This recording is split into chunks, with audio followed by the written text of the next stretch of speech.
Mari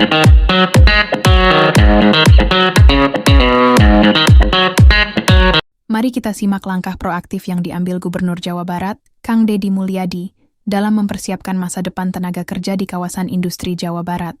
Gubernur yang akrab disapa KDM ini baru saja menginstruksikan Dinas Tenaga Kerja dan Transmigrasi Jawa Barat untuk segera memetakan kebutuhan tenaga kerja di kawasan industri untuk tahun 2026 mendatang.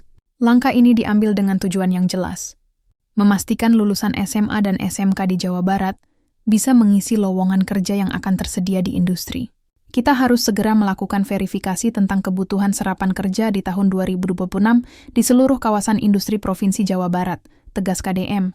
Tapi tidak cukup hanya dengan pemetaan.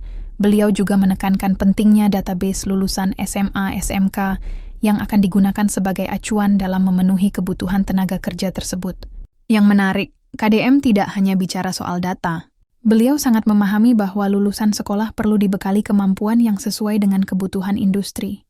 Sebagai contoh konkret, beliau menunjuk model pembekalan vokasi di SMK Mitra Industri MM 200-100 di Cikarang, Bekasi, dan pola pendidikan Gapura Pancawaluya yang menerapkan kedisiplinan ala militer sebagai contoh yang patut ditiru. Pengalaman pribadinya sebagai mantan Bupati Purwakarta juga menjadi bukti nyata keseriusannya dalam pengembangan SDM. Saat itu beliau mendirikan sekolah manajer untuk menciptakan generasi yang berdaya saing. Motivasinya sederhana namun dalam. Keprihatinan melihat warga di sekitar kawasan industri yang belum bisa maksimal memanfaatkan peluang kerja di lingkungan mereka sendiri.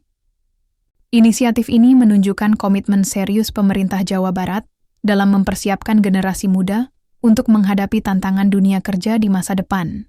Dengan perencanaan yang matang dan eksekusi yang tepat, harapannya SDM Jawa Barat bisa menjadi pemain utama di kawasan industri mereka sendiri. Penulis Roy Wijaya.